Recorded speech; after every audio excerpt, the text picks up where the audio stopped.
to you by Shawn Porter Promotions. Live from Los Angeles, it's time for the main event. We on right now. We understand that, but we talking about something. That's fine. Yeah.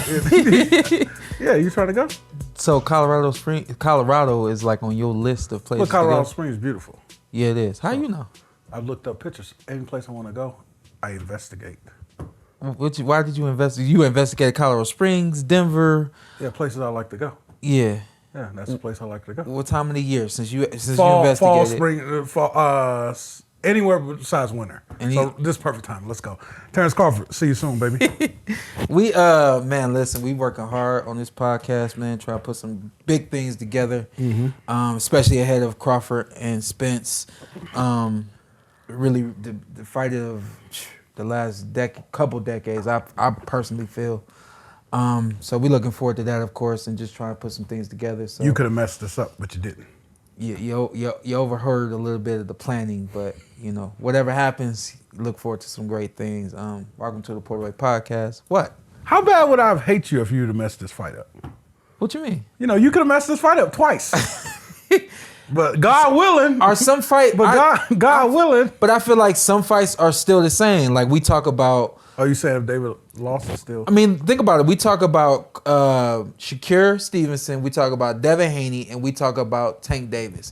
All three of them need to fight each other. Sean, Wilder Joshua. You still want to see it? Yes, still want to see Wilder Joshua. Understanding what's happened, but again, like you haven't seen Joshua in the ring with Tyson Fury. Could be a different fight, So I mean, let's be real. This fight with Terrence and Errol is gonna be different from my fight with both of those guys. You know what I mean? Electrifying. So yeah, I think prediction. People always ask me what's his behind the scenes. I just think that is what's interesting about that. And the fact that I'm connected to that fight, everybody wants to know from me how this fight's going to play out. But neither one of them fight like me. No answer. No, you don't get an answer. But it's going to be more. There's going to be more building up on the podcast. You know what I mean? So we're looking forward to that. But anyway, let's talk boxing, man. A lot of fights yesterday, man. A lot of boxing. So much fights. I'm watching fights today. Are you behind? Yeah. Oh. I was, me and Carson always gets frustrated about this. Man, I'm on the phone, I'm on the TV, I get in trouble because I'm getting called and I got the headphone. You didn't hear me calling you? Yeah. I'm like, no, I didn't. My focus. I hate when boxing double up like that, man. I think it was both main events was going on at one time at the same So I feel like it'd be a triple up on it sometimes. Yeah. I feel like it'd be a triple up on this. There was a lot going on. Real quick, let's shout out the PorterWay.com. Oh yeah. For our merchandise. Yeah, get you one of these and go like this. It's for you. Yeah, do that. Don't do it like that, but the PorterWay.com. Yeah, all of our merchandise is up there. Cups, shirts, hats. Yeah. We got some new stuff coming to y'all soon. Got them draws dropping. All the good stuff. Your face on them? Yeah. Don't buy the draws. I didn't approve that, so whatever happens with those, they're just gonna be sitting in boxes. I was like, I was like, that he's too good. I was like, he's too good. I thought you did something. I was like, that he's too good. We got some new merchandise coming really, really soon. Something that I'm super excited about because I helped design that, but don't even worry about that. It ain't draws. And it ain't boxers either. Ain't got nothing. But beyond that, sign up for our Patreon, patreon.com/TPWP. And when you go there and you subscribe, there's a tier on there for you. You get some percentages up off of that merchandise there. So it's all connected. And that is the big pitch right there for our Patreon and, of course, our merchandise website, theporterway.com. You got something else? Before we get into the fights, do you want to talk about the feud between Golden Boy and Ryan? I didn't understand how I can sue you and force you to fight. Yeah, crazy, right? Yeah, what was that about? 'Cause every time I think of a situation like this, I go back to Mikey Garcia. Yeah. Where he just set for a long time, man. I don't even know. Because that's the only thing you can do. You sit out your contract. And I think Ryan's in a position where he got the money where he could sit out. He has the age. And I know you didn't want to talk about this, but I'm going to touch on it anyway. T.O. and his situation. Just because you retire, T.O., doesn't mean you're out of that contract.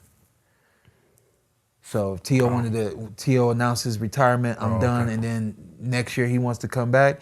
If he still got 6 months left on that contract, he still got 6 months left with Top Rank. It's how boxing contracts is more of years or more of fights? Depends on the contract. Look at what Canelo is doing. We're hearing that he's signing a three fight contract with PBC. There's no time limit on those 3 fights. Okay. If he get injured in his first fight, he can still fight.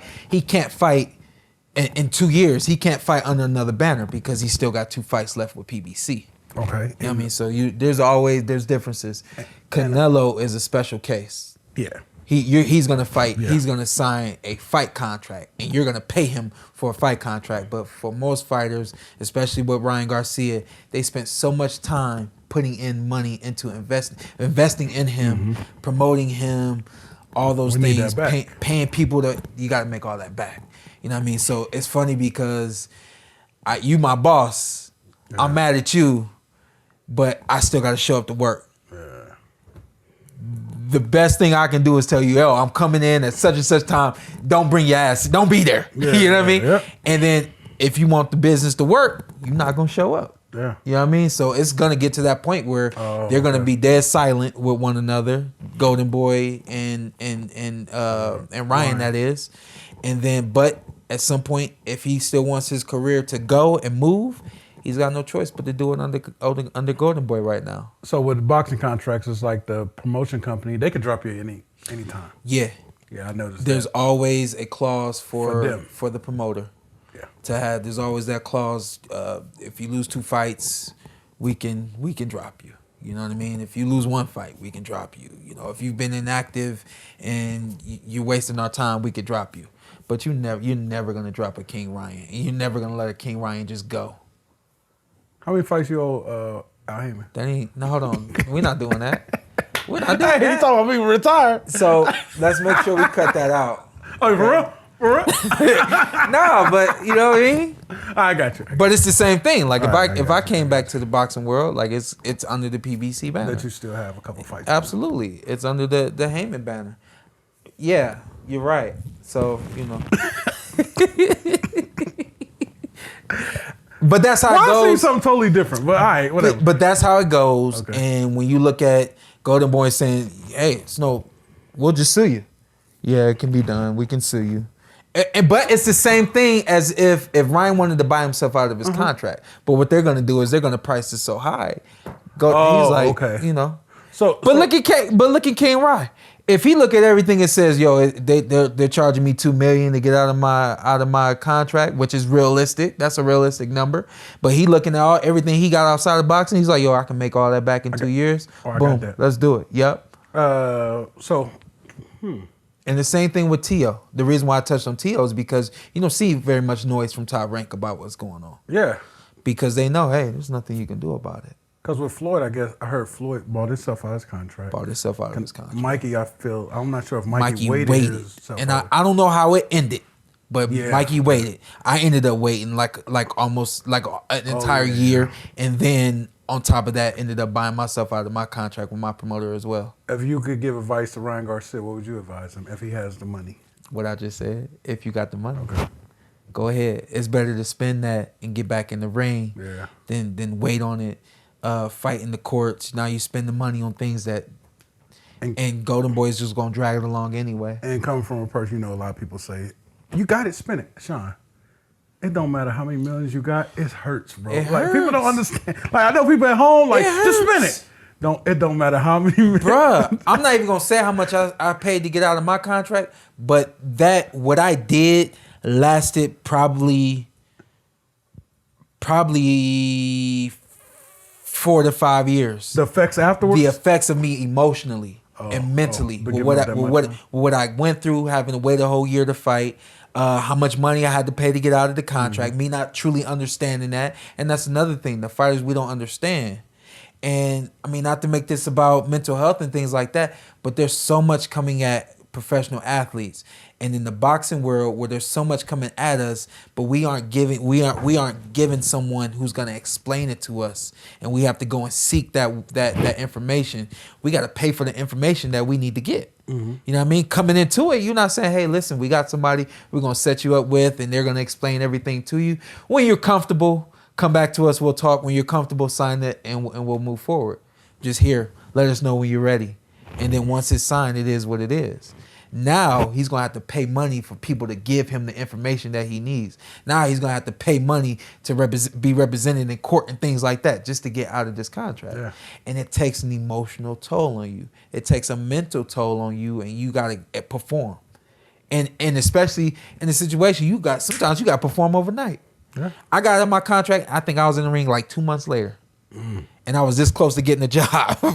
And I was eating gas station food, you know what I mean? And I wasn't going home because I was mad at my dad. And it's so much, you know what I mean? So the best thing you could do, man, is you hope that Ryan is riding this the best way that he can.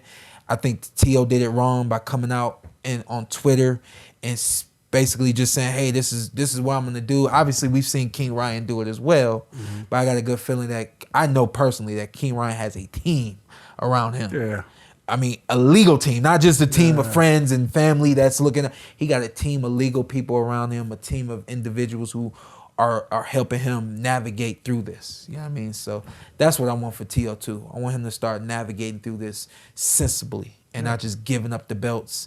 And then once you realize, hey, I got to go back to fighting, you coming back with nothing. Both guys right now, stars in this sport. Stars. And I understand. You're like, you're more on, don't miss this moment. Yeah. But you're also more on like, that's a lot of money. Yeah. And I can see both sides of that. Yeah, you see both sides of it. I think the main thing is that the fighters got to learn how to protect themselves and not just... like you have to protect yourself all the way around. You know what I mean? You can't be like we were on the line with Rigaroo last week, and he said, I asked him about, hey, how you feeling about the response of your fight? I'm not on Twitter right now. I'm not on social media right now. Gotta stay off that social media. It ain't nothing but attacks. Yeah, when like my team loses and like the words and stuff, I stay off social media. Yeah, I mean, look at me. You said, hey, when you lose, it don't hurt me that I be on social media like that. They killing my boy. Oh, bump that. But you know what? You get a lot of love. But it's not like that. But I'm about to point something out to you. What? You said that they was on our comments talking about my hair always being busted. My hair been done every single week ever since that. No, that was somebody personal called me. Oh, that was a person? Yeah, I was like, I thought it was on the comments. Hey, you wild. Hair been done every week, every since. I was like, every Saturday. His hair never done. I said, Shawn Porter? He's like, yeah. I'm like, but you talked about it on the podcast. Ever since then, the hair been done. Okay, all right. Yeah. Hey, if up and coming fighters want to reach out for you for advice on contracts, they don't. You been there? What you mean? What you mean? You don't want you don't get no advice? I tell everybody that I meet, you got anything you need help with, let me know. Okay. If you happen to reach out to me on my social media, if we see it, I'll get to it and help you out. But I mean, you already know this is not an excuse, but I got so much going on. Yeah. I tried to go to SeaWorld this weekend with my boys for a vacation, get away from work. I left Wednesday, came back Thursday night. Can't get away from work. Okay. I can't get away from the work. This is one thing we gotta talk about. You gotta find a balance, bro. I know. I know it's bad. You gotta find a balance with the family. I talked to a really, really expensive, rich guy. You gotta find a balance. It's like you can't go to work and get work 90%, then come home and get a family 10. Yeah.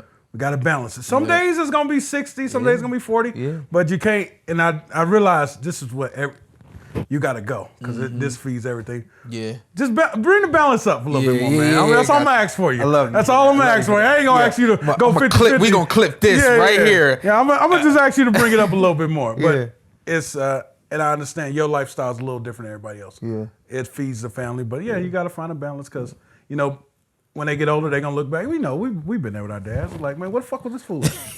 Not me. I still don't know who your dad is, cause the dad I met and I get stories and all of a sudden. You want to tell everybody what my dad at? Give one story. Give one story. What do you mean one story about my dad? Oh, when my dad met Shawn walking up to the house, he's like, "Dang, you're a little bitty ass N-word." And they thought he could whoop Shawn. Yeah. He said, he looked at me and said, I'll back and whoop you. Yeah. I said, no, you can't. Yeah. As respectfully as possible. Yeah. So, just stuff like that. But you got to find a balance with work and life and family. And this is what it is. It is what it is, man. Yes, sir. Hey, let's get to these fights real quick. Baney's out. We got a guest coming to y'all in just a second that y'all don't like. Sorry. Nah, some people do like it. Oh, some people do like it? Yeah, they gave him a lot of credit, man. Okay. I'm talking about he kind of had... I'm still tripping on the fact that he thought Devin Haney won the 10th round. Oh, no. He did a whole video. I know. I saw the video. Send it to me. Oh, okay. You sent it to me, too. Like, what are you doing? I'm not going to watch this. I actually watched it. He kept calling me. Did you watch it? I was busy. It was one of those things. I was busy.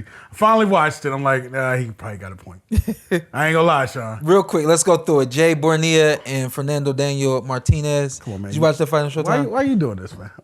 Let's go up. Go up. Man, all right, well then let me just say this real quick because I like Martinez. He's explosive. Okay. He's fun to watch. My man he fights in spurts. They're really spaced out, but when he throws and he explodes, it's like I'm instantly worried for his opponent. You know what I mean? So he ended up getting this guy out. I think it was the last round, and just a lot of pressure. I mean, he is starting to become the definition of pressure. I think his opponent was undefeated. Yeah. So I like Martinez, man. He's a fun guy. 115, lower weight. You know what I mean? We not the glamour division, of course, but he's a fun kid to watch. And I missed this because I was leaving. Shout out to Shawn Zartel. We was at Shawn Zartel's house yesterday for Leo's birthday. Happy birthday, Leo. Happy birthday to Leo. Shout out to Shawn Zartel for inviting us. Carson was there. We all the whole squad. Yeah, and I got gloves in the car for everybody to sign. I'm like, dang, I should have brought them with me. Gloves. Because it's our PorterWay thing, man. They still... that we owe somebody some gloves. Yeah, that's what I'm saying. You know that? You got gloves in the car right now? Yeah. I need one of those. I got to ship it out tomorrow. All right. Can't have it, but all right. Anyway, Luis Arias. You watched that one? Oh, yeah. Erickson Lubin? Yeah. All right, great fight. Stoppages. What's up? Come on, PBC. Stoppages. But we're going to go ahead and talk about the fight, man. That's kind of his fault, but let's... What you... Oh, it's kind of his fault. Yeah, Shawn, I felt... Get up at 8. You got to get up at 8. Yeah, get up, you got to get up at 8. Get up at 8. Yo, get up at 8. Man, that was a testy... I feel like a lot of... what is it? Erickson Lubin. No. What?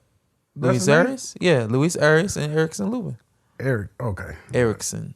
Is it Erickson? All right. The Hammer versus Dico. So that they talked a lot of ish before the fight. Yeah. And they hated each other. It was a lot of dirty punches and it was a lot. It was a good boxing fight for me. Yeah. That was a fight. Yeah. That was a fight. It was a good old meet you. Hey, and I'll meet you at lunchtime. Yeah, you're right. I'll meet you at lunchtime. We can handle this at lunchtime. They was out there. Hit me with one, man. There you go. Okay, I'll meet you with 2 today. They was out there rumbling up, man. That was a good fight. Erickson Lubin showed me that he's healthy. Yeah, he's healthy. Yeah. Remember all the talk in the podcast group, and especially with me, and shout out to Andy, our social media guy. All the posting and everything that's being done, Kid Hyphen. Yeah. If y'all want to follow him, y'all need some work, anything like that, follow him, Kid Hyphen.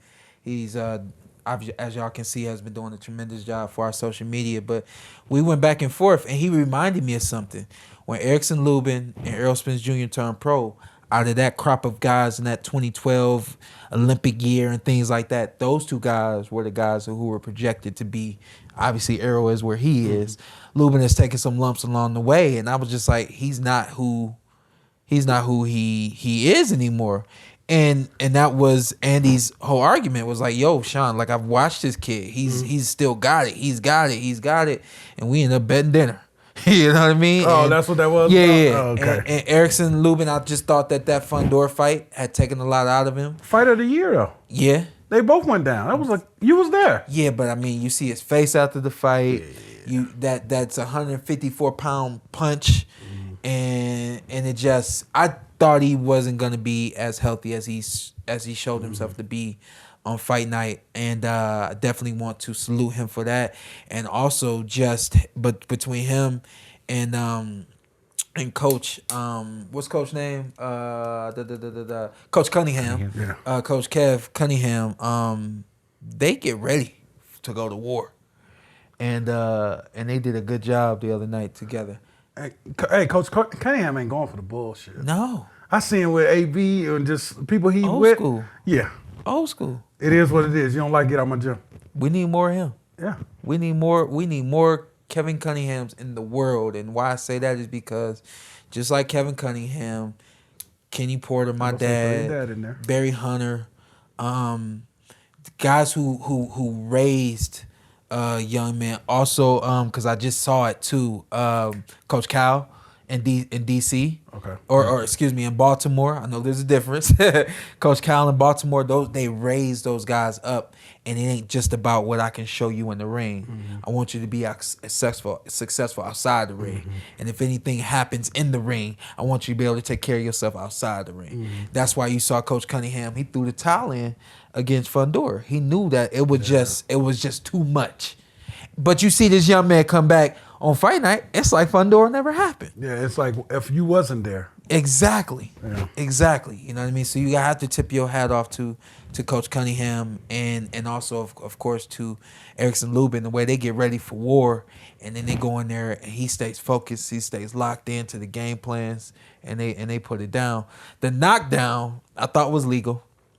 Was somewhat behind the ear or whatever, but you can't the trajectory on every shot, and you know what I mean. This is a fight, And you're in the midst of throwing a shot. This is a fight. Yeah. You know what I mean. But you go down. You understand? All right, it's late. Look, illegal punch. You felt it. All right, get your ass up. You know, and don't wait till 10 to get up. Okay, yeah, he got up a little late, but I also say a lot of people get hurt and pop right back up. Zab Judah against Tszyu. Yeah, Costa-Tszyu. Costa-Tszyu. Yeah. Just stay there. Just take a.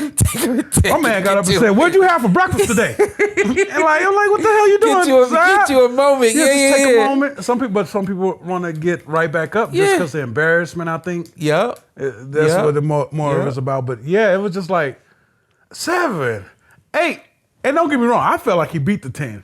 But this one I'm gonna say about the 10. Okay. And then we can move forward. But again, like tell us what this is supposed to be. Is it supposed to be 8, 9, 10? Or is it supposed to be 8, 9, 10? That's a difference. There's That's a difference. It And was it's the first one for him. It's technically a 10 count. It was the first one for him. And it was the first for him. So, you know, those are the things that y'all really didn't explain to us, me being a fighter doing this as long as I've done this. And I don't know if it's 10 or if it's 10 over. Yeah, you know what I mean? he was definitely on his way up at 9.5. So Yeah. is it like, Yeah. you know what And I mean? he's on his way. Now let's also ask this question, and then we can move forward. But was the ref just fed up? You know what I mean?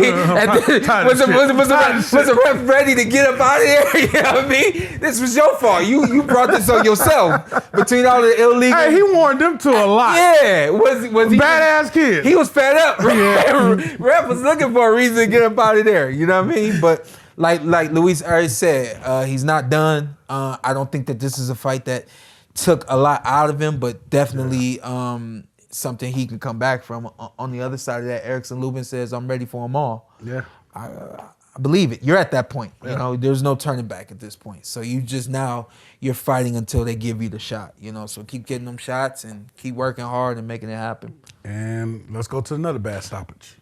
Carlos Adames, that was. Well, how you? Yeah. And Julian Williams. Yeah. How did you have it before the stoppage?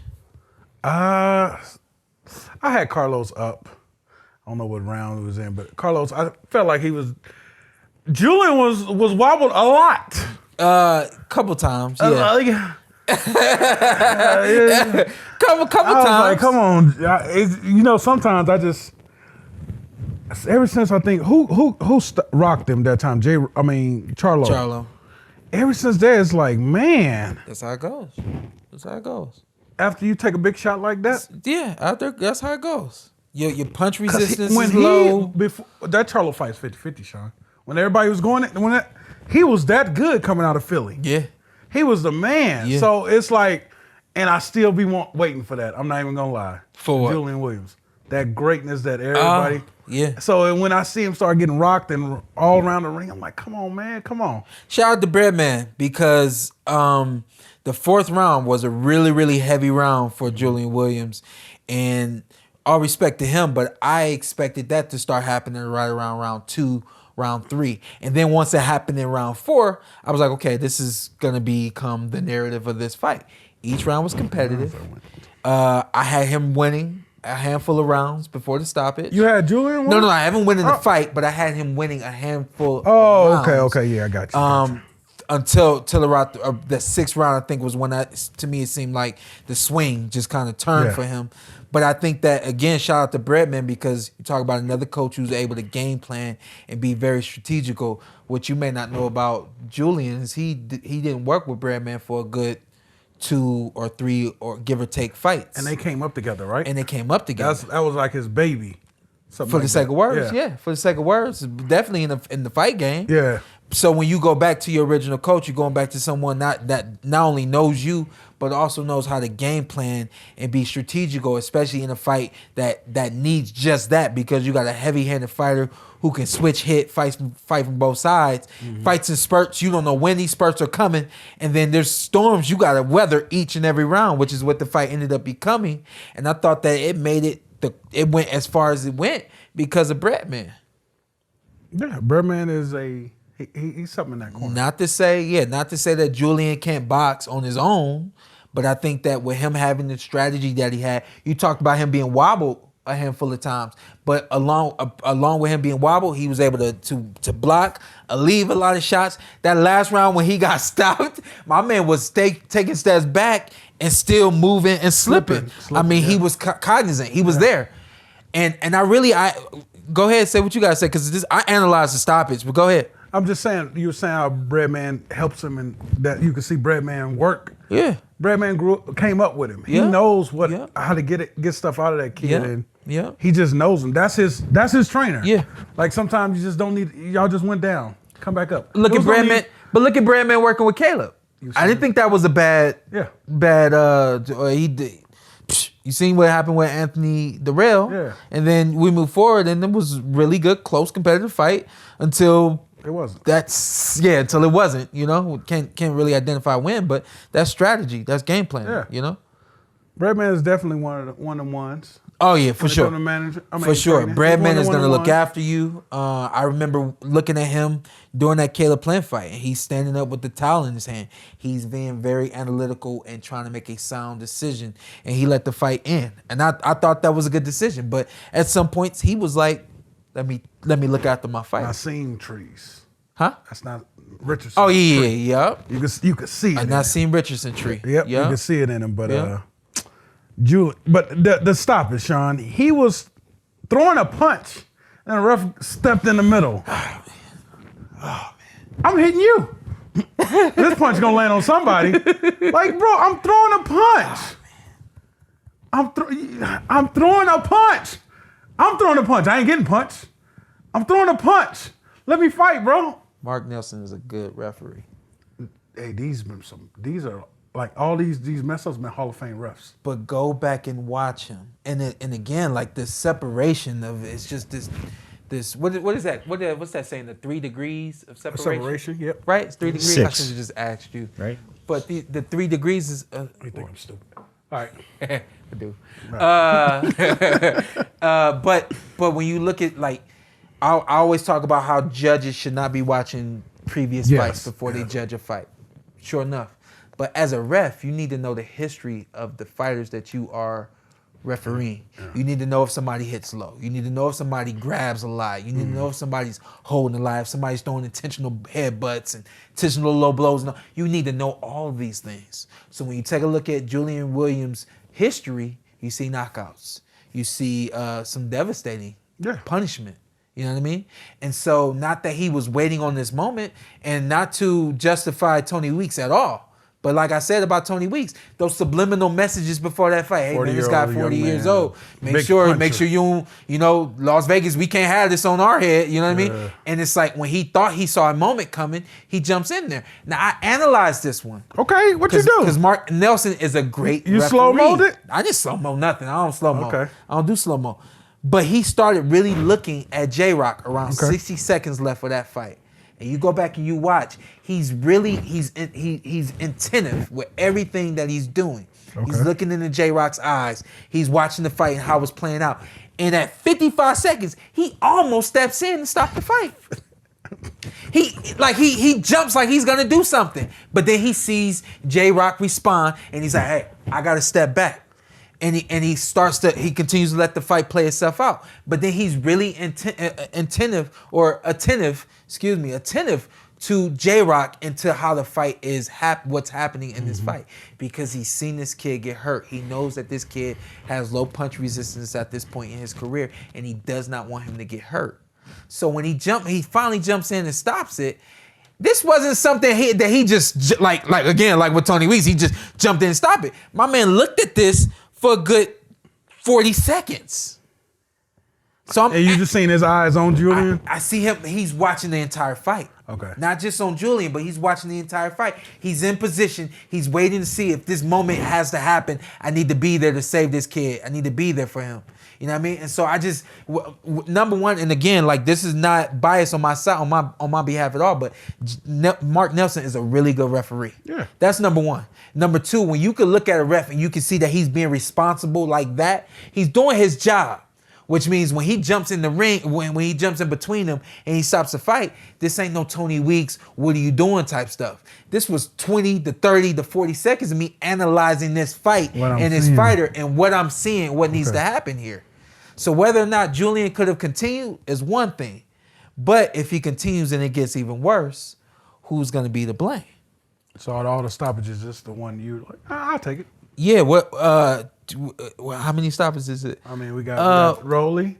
Yeah, I know. I think we had there was something one. after There was another one after that. Everybody, we was like, I don't remember, but yeah. I looked at it. I said, and I understand, Breadman, 100%. Like, you can't take it from my fighter. But if you seen him wobbly and you sitting at home on TV seeing him wobbly, what is the ref seeing out of him? And rounds also, previous to that. Yeah, as Breadman, like we said, they go back. They came up together. That was a lot of love and passion when he got up there. 100%. I seen him throw the bottle. 100%. He was fighting for his guy because he knew that like had been the last time I see my guy in this ring. But also the game plan. When this kid comes at us, because you can see that, or at least to me, this is what it looked like the game plan was. When he's coming on us, when he starts to bring that spurt, block, cover yourself, be defensive, and take care of yourself. In that moment, Breadman, I know what you're doing. Yeah, exactly. Yeah. I know what you're doing. But it was like spurt after spurt after spurt. He's not backing up. That fourth round, don't forget that fourth round happened. That fourth round was relatively bad too. Yeah. And I looked at Mark, and Mark thought about it, but Mark made a sound decision. I see the same thing again about 5 rounds later. About 5 rounds later, I have to do something at this point. You know what I mean? So I'm trying to justify it. I do understand it to a degree, but the biggest degree is if I allow this fight to continue, what's this kid gonna look like in 6 months, in a year, in 2 years, in 3 years? I can't have that, you know. And it's just a veteran ref trying to be responsible. Yeah. That's basically what we. So I mean, if you guys don't like that, take a look at it yourselves, but also understand that we've seen deaths in this sport. And we've seen people who are very unhealthy after this sport. And upon trying to make this sport safer, just like the NFL. I didn't like the NFL when they start taking away the hits in the air on the receivers and stuff like that. It took me a long time to accept it. But now I completely understand it. It's something, the worst could happen. And upon upon taking away some of your excitement and some of your thrills, we're willing to do that to make sure our players are healthy when they leave this sport. Same thing with boxing. I know we gotta get going, but I like to see Lubin, Adams. Adames? That's 154 and 160. Are you sure? Yep. Oh, I'm tripping there. Ooh, yeah. I don't know how I like to see Lubin in. Now I'm confused. Yeah. Lubin did say he'll go down though. Did he? Yeah. Yeah, he said 154. That's what got me in it. Yeah, he did say after the fight, I'll go to 154. Yeah. Lubin is at 54. Okay, 160 too. Oh, okay. So, you would like to see that? I like to see. All right. You don't like to see that? I don't know. All right, we got more matches down the road. Let's go to the main event. Main event. He said, look, We got to make up time. he said, main event. We got to make up some time. But talk to me about Berlanga, man. Talk to me about Berlanga, man. I identify who he is, by the way. But go ahead. That was some boxing talk right there.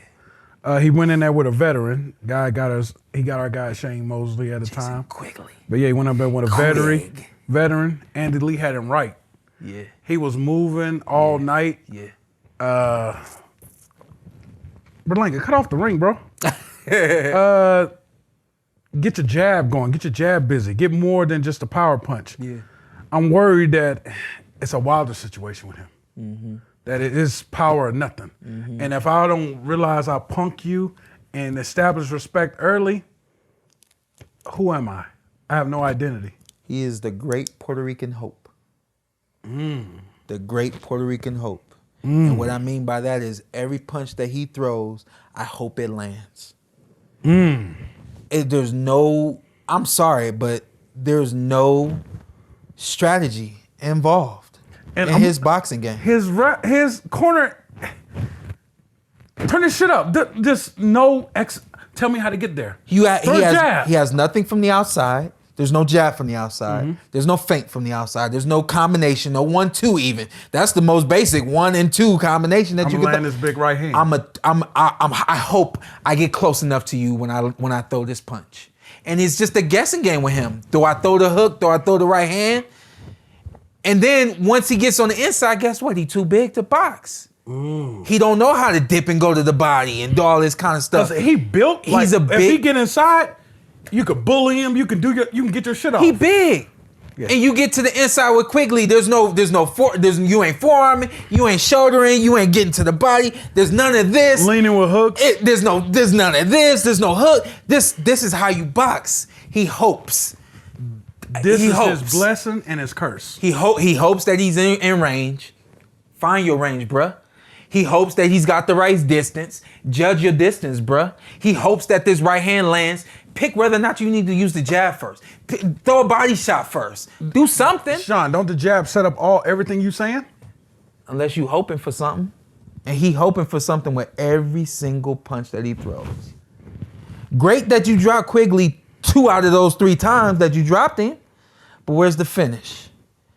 Where's the urgency there in the setting it up to get it done? 12th round, he came out there for the kill. He came out for the kill, but at what point does it look clean? Yeah. What point do it look polished? At what point do it look like this is something we worked on in the gym? And y'all know I love football. They always do that 2-minute clock. Yeah. You got scenarios for the 2-minute clock. You got specific plays for the 2-minute clock. My dad, every time my dad said, if you knock your opponent down, if anything happens, you have to go to the neutral corner. What do? I look to you. So every time I went to the neutral corner, I always looked at my dad because he would give me what we're gonna do next as we go back to it. And you have to go back to it with strategy. Not the 12th round, we gonna get him out of there. How are we gonna get him out of there? Have we practiced that? Guess what? We talk about the 2-minute clock. What we would do is we would train for 12 rounds. And in that 12th round, my dad would say, fresh like the first round. What does that mean? Box like this is your first round of your first round. Shawn, coming up in the game, that's what you have to do. He knocked out so many people and it scared so many people with that right hand. And now he's running into resistance and veterans. Mm-hmm. Is that a big part of this right now? Yeah. Yeah. And he's so used to people being intimidated of that right hand. Yeah. Yeah. It's the same thing, and hopefully you guys okay with this analogy. A young lady having a baby too soon. Okay. You're 16 years old, you're having a baby. If you gotta learn on the job by yourself, it's hit or miss. That hope. It's that hope. But if you got people around you that's giving you good information, teaching you how to take care of the baby and all that, you and the baby are gonna grow together. And that's actually every age. That's every age, but he turned pro young. Yeah. And now he's in the ring with some veteran fighters who got some power and got some movement and got some different strategies that they're bringing to the ring with him. And we well past we want to see you knock somebody out in the first round. Yeah. We well past that. Yeah. We good with a good boxing match and seeing you do some good things for 6 rounds and then knock him out in the 8th. That too. Yeah. Yeah, we good with all that. Yeah. But we want to see you build. We want to see you become better. We want to see you do some things I different. think he got the tattoo too early. Ah, what do it say? Chosen. Oh no.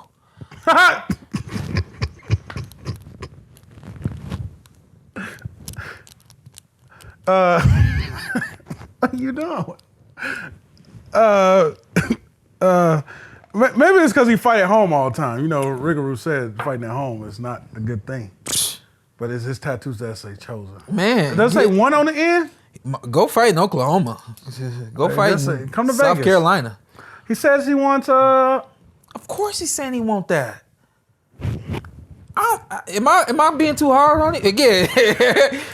that's who he say he want. Yeah. But I got some people. You talking about Canelo, right? No, he didn't say Canelo. Who he said? Oh, who he said he won Munguia. after the fight? Oh, yeah. He said one. He Munguia. came with something a little bit more sensible. Yeah. But he has said that he wanted Canelo in the past. Yeah, so. Yeah. And I got a couple fights for him. You know, you probably won't get that. Nahame? Munguia? No. You never know with Oscar. Uh-huh. Shout out to Oscar. You know, y'all show us love. I No. ain't got nothing That's bad to say. oh yeah, well yeah. You're right. Yeah, he would. I got you. Yeah. So you know, go talk to our boys over at PBC. I got 2 fights for you over there. Yeah. Anthony Durrell. Okay. That's a tough one. Tough one. Then I got a big fight for you. That ain't even a tough one. Like if He's Ant lets supposed- his hands go, he gets But- Berlanga. Okay, I got this one for you. Big fight. Caleb Plant. Caleb gets him. I know, but I'm just saying. Oh, okay. If you think you that, because they both want to be the top. They both want to get back to Canelo. Yeah. They want to get to Canelo. Yeah. Otherwise, I don't see Berlanga. You just stay in this Jose Uskateski or whatever fight. Uskategi, yeah. I don't know what you're gonna do. Yeah. When you take that leap, I think that leap might be the chosen one for him. Yeah. He's already having problems. I think the fight before this, he got dropped in the last round. Yeah. And if he had more time, he wouldn't have got up. I mean, he'd have been done. The fight would have been over. Yeah, so it's tough right now for that kid. So as I'm watching the fight, I'm just like, yo, like he's not thinking. He's not setting anything up. We talk about cutting off the ring, and to a degree, when you cut off the ring, you're still, for the sake of words, in front of your opponent, but you want to cut off the ring and basically make the ring smaller than what it is. Give your opponent less room to move. It's not exactly the cutoff is just, it's a little different, you know what I mean? And he's just following Quigley around the ring The whole night. the entire night, around the ring the entire night, and it's like there's no strategy involved. Why are you're in front of your opponent? Why aren't you throwing? You're in front of your opponent. Why are you doing this, doing that? You know what I mean? So as I was watching the fight, I'm just like, yo, he's just hoping something lands. He's just hoping. He's hoping that the big punch goes and this fight ends. And it was like the bully, when he hit the bully in the face, he backed down because he took a big shot and got rocked. They both hit each other with left hooks. Yeah. But it's like he felt a little bit from Jason and never, like look when at Jason was on the everything- ropes, go get him, I felt. And every punch that he gets hit with, he bangs his gloves together. Yeah. Guess what?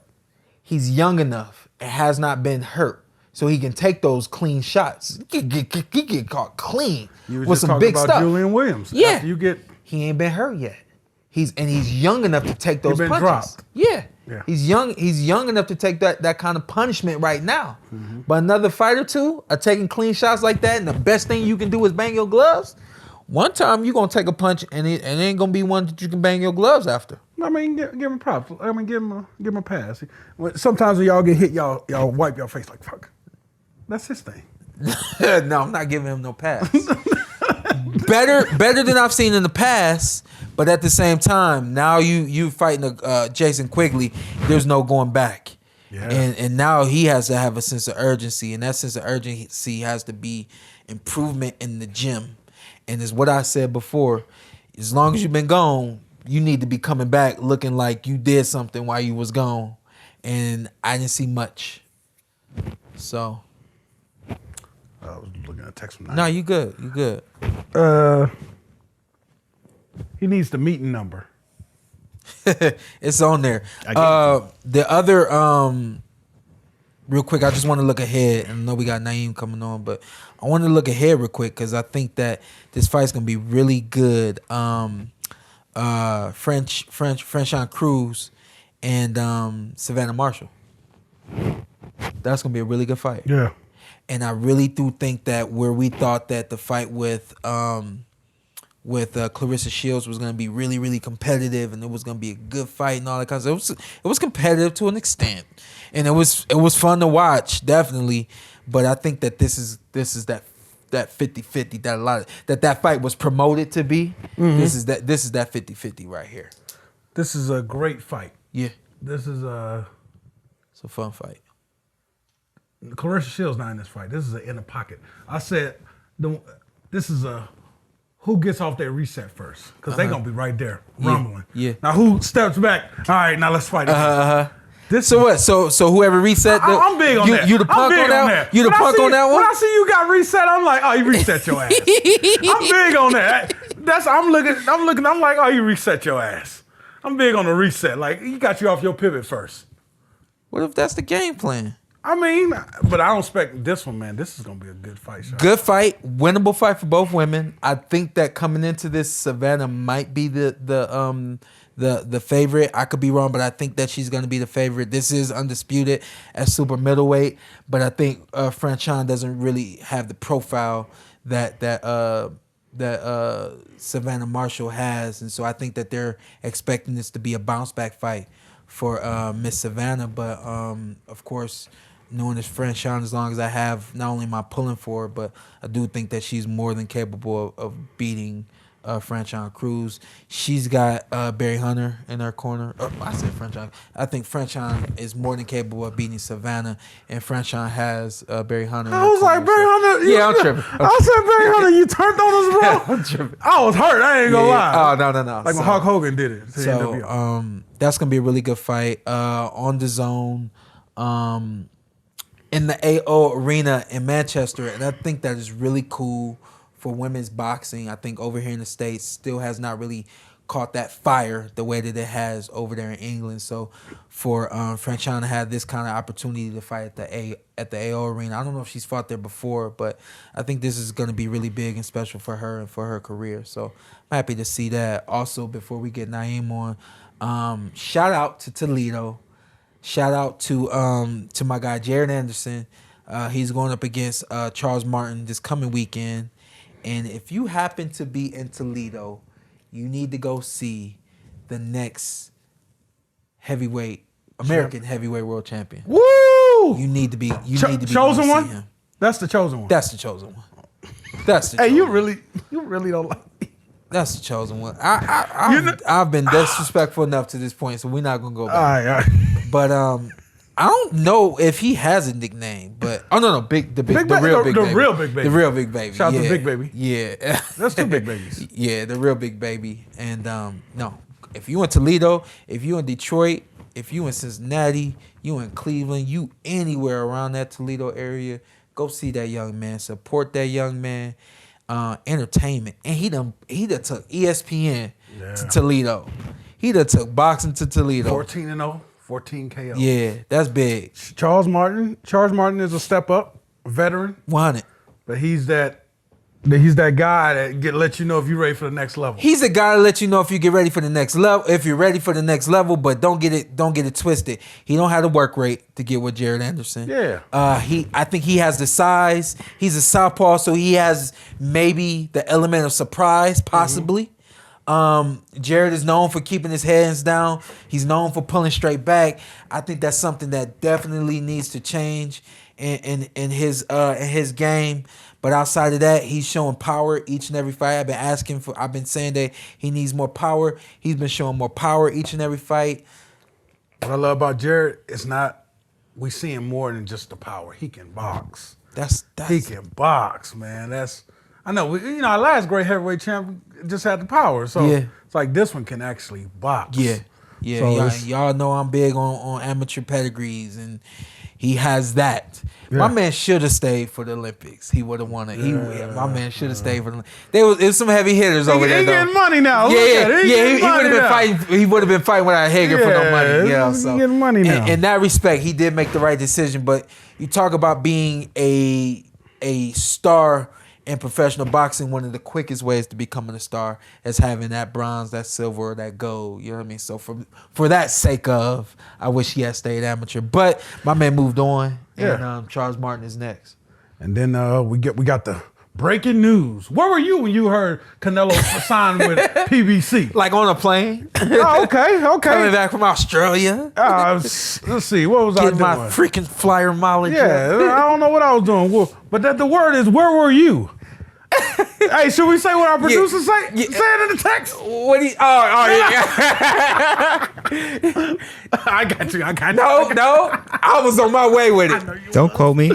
I said as if I said it. He said PBC taking over all this shit. Hey, PBC. Well, that's true. You could say PBC got everybody. The pound for pound. I was gonna look at it before, but Canelo. Yeah. Fuck it. Terrence. Earl. Yeah. He said. I said fuck it. Yeah. I'm like Everybody. Tank. Yeah. We got Na'im on. Okay, but 3-fight deal. 3-fight deal. Mr. Matchmaker.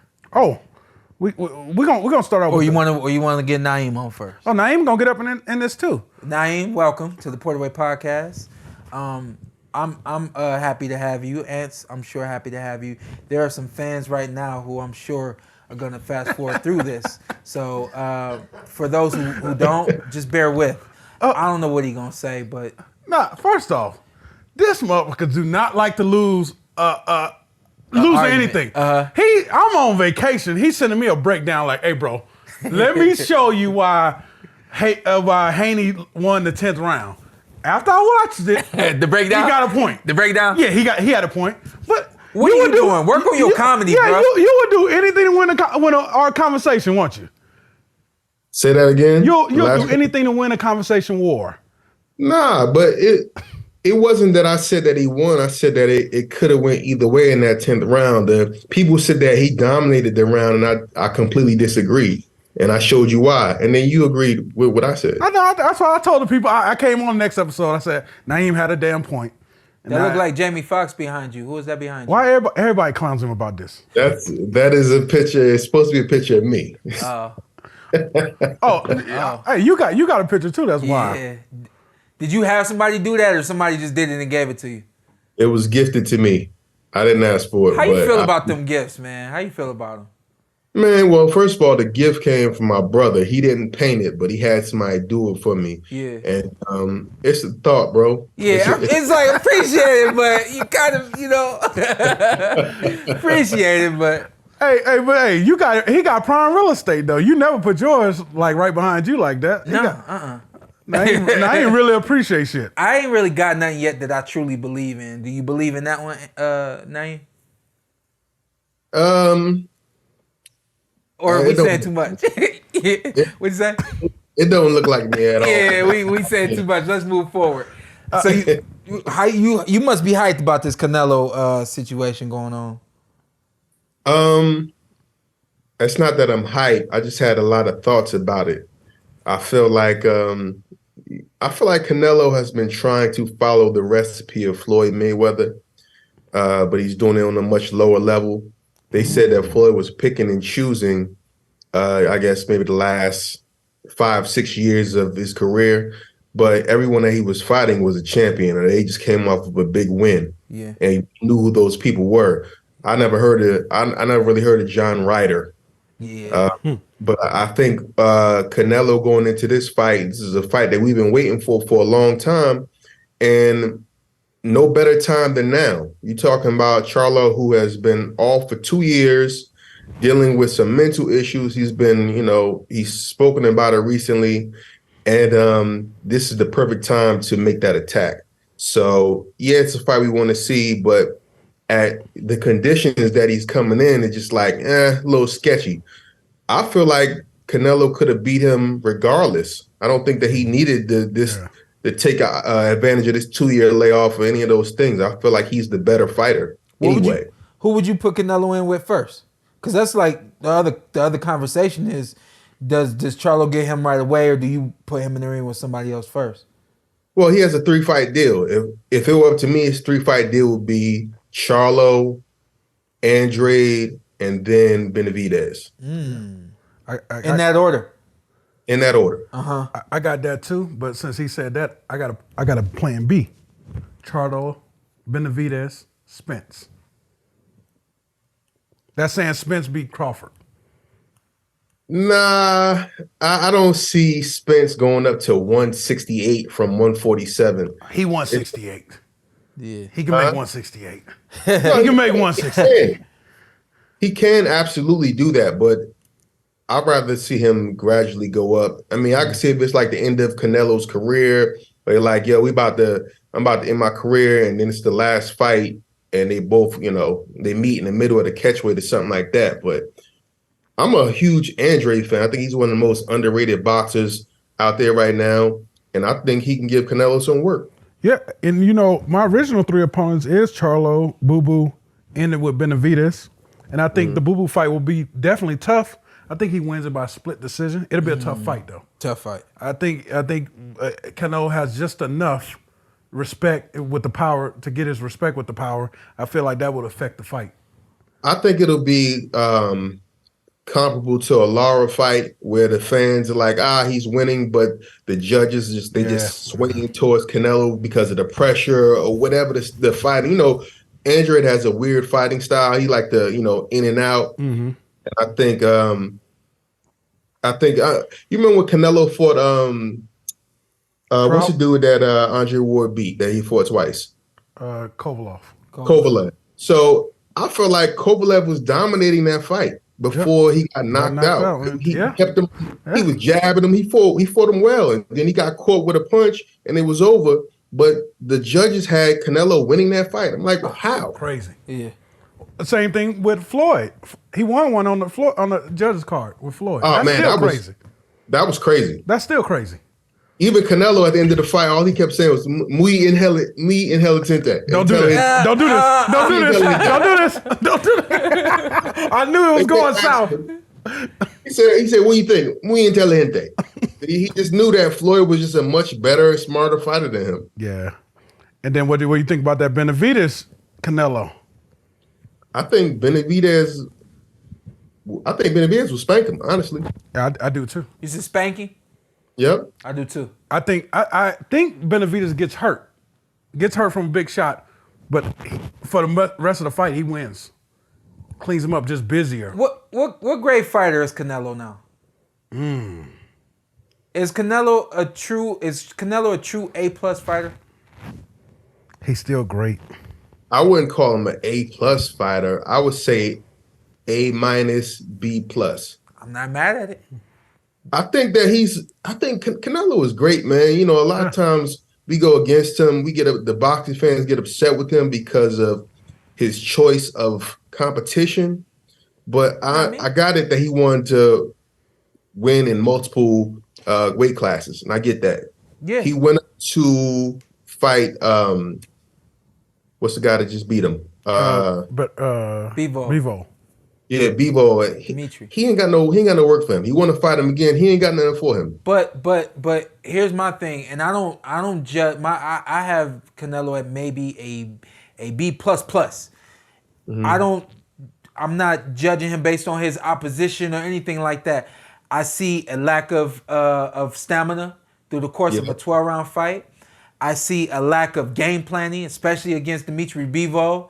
But then you come back in your trilogy match with Triple G, and you fight the same way you fought the first two fights, and then you pull back at the end of that fight as well.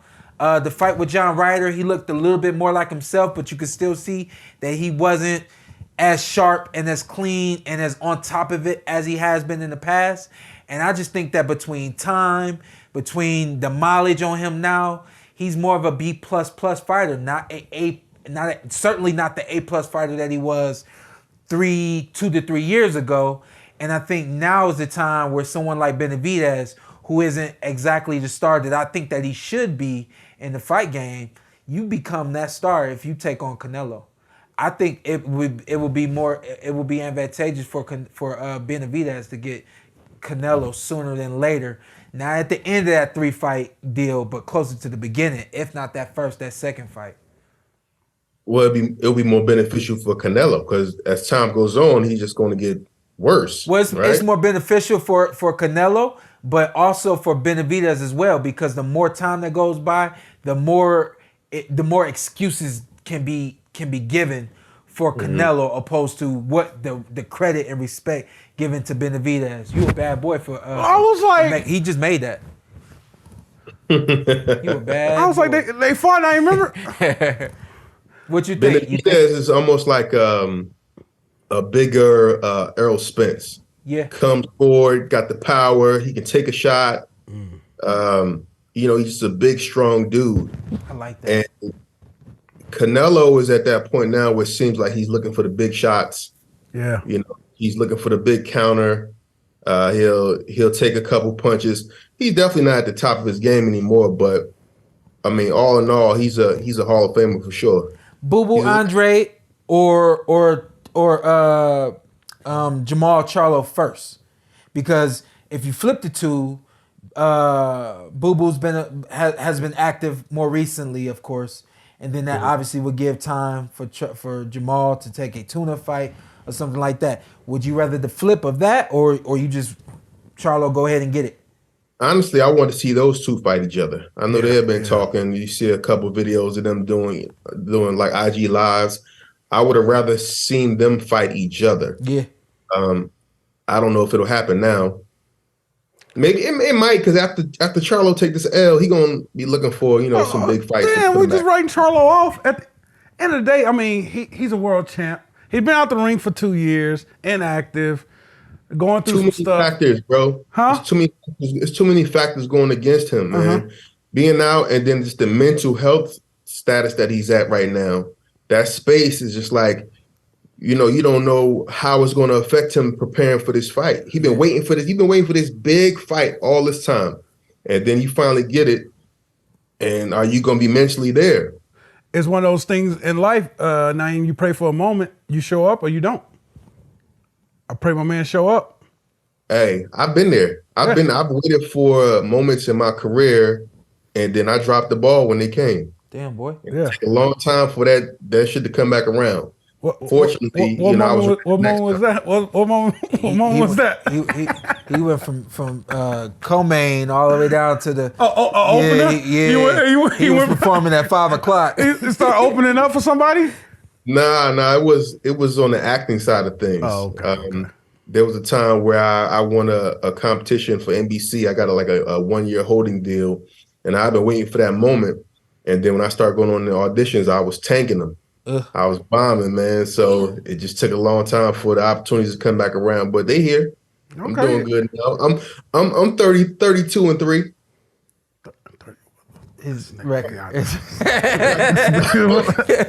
3 losses. He was lost for a second. Yeah. Hey, go ahead. Go. I was gonna say last time I said I was worried about somebody mental. They went up there and gave a performance of their life with Teofimo Lopez. What you think about that fight? That's my thing. Now I'm like, damn. I thought Teo was out. What you think about went up Teo? there and schooled Josh Taylor. Well, maybe he's better now, but in that previous fight, Styles makes fights. That fight? Yeah, style makes fights. But, he did great against Josh Taylor. I definitely thought he was going to lose. Me too. I picked him on that. I thought he was going to get his ass kicked. Yeah. But he totally outclassed Josh Taylor. I didn't bet on anything, but I eat my humble pie. Yeah. And I think that I feel like that fight really put him right back in the mix. But he claimed he retiring. I just don't want to write Charlo off. I mean, you got Ronnie Shields. I bring my brother in for sparring. I mean, eventually my brother has to fight Tim, but I think that's a great sparring partner. Who's also going to lose? Tim Tszyu going to kick his ass too. Damn, Charlo. Hey, Charlo's on, no problems. That is Na'im Lynn. Hey, people are like, Na'im see, Lynn. I tried to give him a chance. Take the channel. That's Na'im Lynn from I'm not mad at him. New Jersey. I'm not mad at you. Listen, you saying that Charlo's about to get swept this year?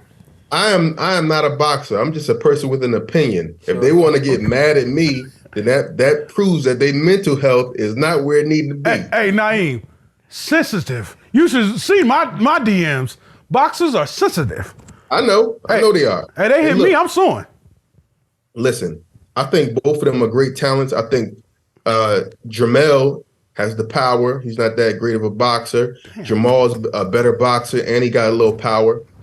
I mean, but I think that Tszyu is looking extremely good. Yeah. But Jermell got that equalizer, so you never know. He got that puncher's chance in every fight.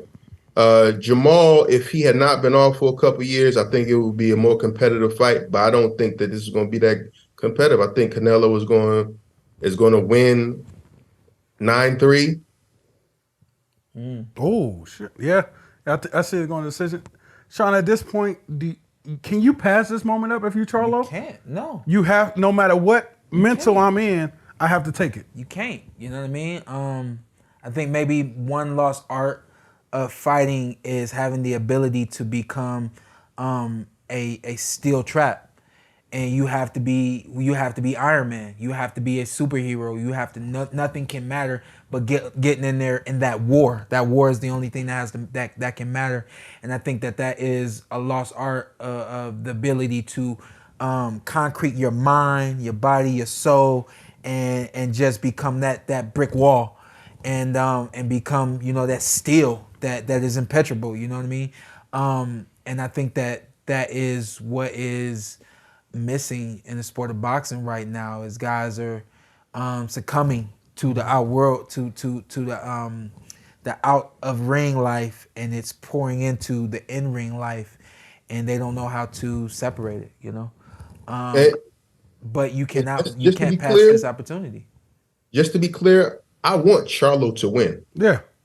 But I'm realistic, and I don't think it's going to happen. So my thing why I keep questioning you guys is Canelo's activity in the ring. Charlo's going to be fighting. He's going to be throwing punches.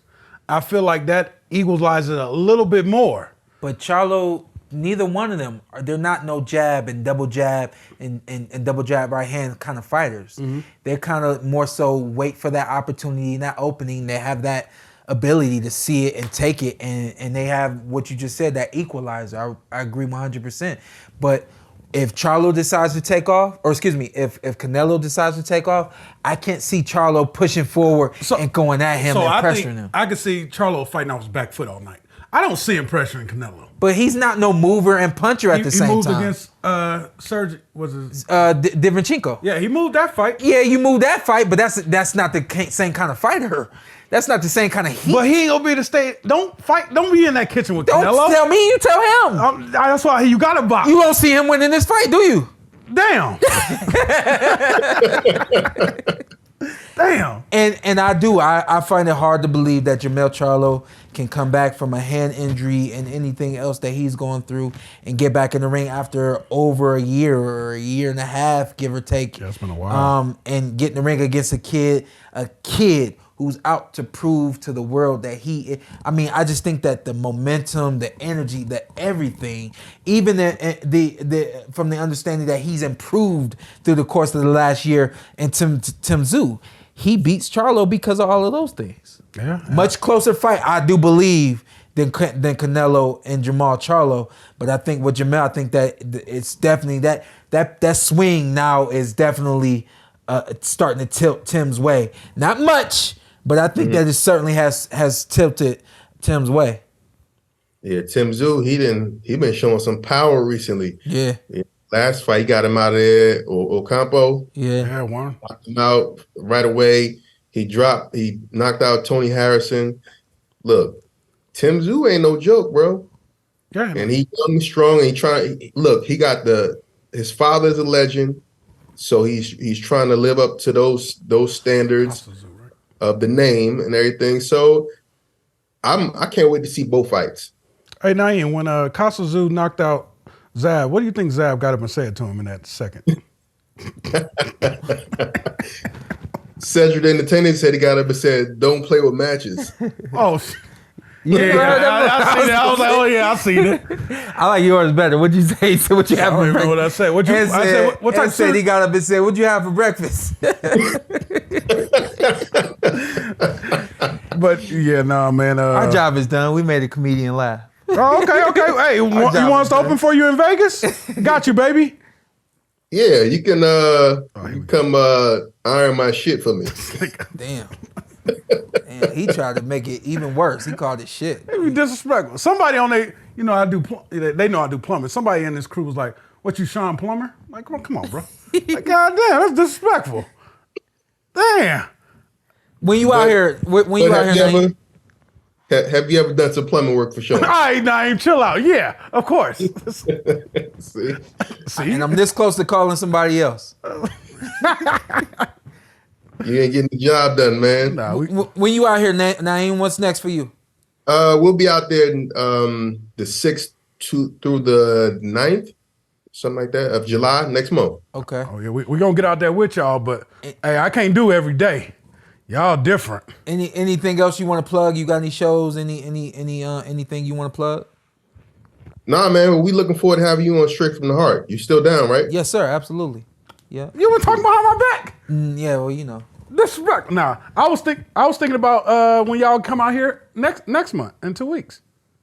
When y'all film the Friday show. We're gonna link it. We're gonna make it happen. That's when he's gonna come. We're gonna do a live show from Vegas. Okay. Yeah. Okay. Yeah. So he'll come on. We're gonna, we'll probably have a heavy boxing conversation. We're trying to get Bud on the show next week, and Spence too, if he's willing. They've both been doing a lot of promotion, a lot of promo. Shout out your show. What's that? Shout out is it a podcast? I don't want to call it a podcast. No, it's a radio show. People always call it a podcast. Yeah, because exactly.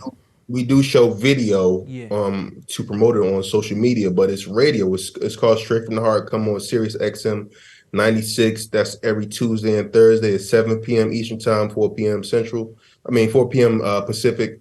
And also, assisted living. Tyler Perry just bought BET and VH1, so that means I'm about to do about 20 more seasons of assisted living. You about to get money. There you go. Hey, Na'im, just give you a heads up. What y'all, LOL Network or something like that? What's it called? Yeah, it's Kevin Hart's LOL Network. Is Sirius XM 96. All right, just give you a heads up. We free agents. We just got our deal. We'll take a $10 million deal. Yeah, but don't do the deal. $150 million. They don't need to know and what you got. We'll take a $1 million advancement. They don't need See, to something know what you easy. got. Yeah, you too touchable. You don't need to tell people what you got. Hey, I'm getting peanuts my damn self, but I'm about to figure it out. I appreciate y'all having me on. I'm looking forward to doing some boxing podcast type thing too, and we can collaborate. There you go. Yeah. There you go. We'll talk soon, man. Appreciate you, Lynn. All right, man. Thank y'all. Man. Peace out. All right, stay blessed, bro. My guy right there. Man. That's crazy. I had the idea. You took the idea and went behind my back. I'm about to blow up this whole fucking place. You know what I'm talking about. We closing deals left and right now. This is before after the conversation. We'll finish this off air. Yeah, off air, but you coming with me everywhere I go. You know this. Somebody said, hey, man, you're humble not to ask to be on the $1 million worth of game. I was like, if my man win, I win. I'll be trying to get him on everything, y'all. I'll be trying to send you to the other. Yeah. I'll be like, talk to him right quick. Sean, get on. I'm like, nah, bro, you do your thing. I gotta you increase win, your we all profile, win, baby. I gotta increase your profile. Yeah, I know. I got an interview this week. Motivation before we get out. Oh, isn't it? Yeah, but go ahead. Drop the Motivation before we get up out of here. Also, rivalboxing.com. You get all your. I threw that one in. You ain't ready for that. You get all your equipment. Promo code TPWP15. You get 15% off. Okay, don't ever question the greatness. There it is. That's greatness back there, boy. There it is. Motivation before we leave.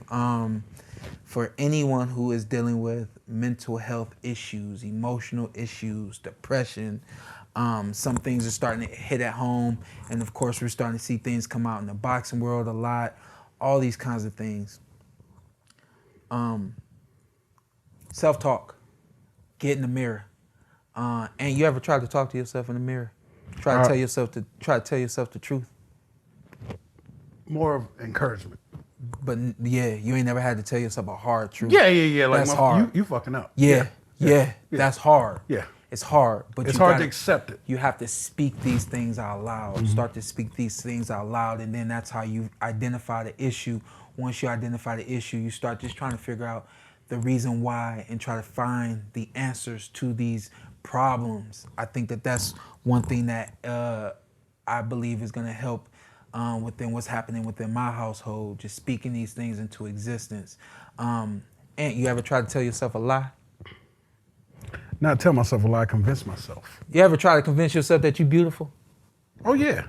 Oh, convinced. Are you convinced? Yeah, I'm out here. Yeah. See, it works. If you feel like you're the ugliest person in the world, it works. If you feel like you're stupid, whatever, Start saying these things out loud. I'm beautiful. I'm smart. I'm gonna get it done. I can wake up on time. I can do it. I got it. I believe. I have faith. Start speaking these things, saying them out loud. Speaking into existence. The more you speak it into existence, the more your psychology hears it, and the more you start to believe it and hold it, you will become it. That's how you start to beat mental health and the depression and things like that. Beyond that, of course, you got to get some help and you got to talk. But along with talking, start talking out loud to yourself, speaking those positive words, start pulling those positive words into yourself, believing those positive words, holding those positive words. Make more great moments and less bad moments with positive thinking. This is the PorterWay. Ladies and gentlemen, from the Microsoft Theater here in downtown Los Angeles, brought to you by Shawn Porter Promotions.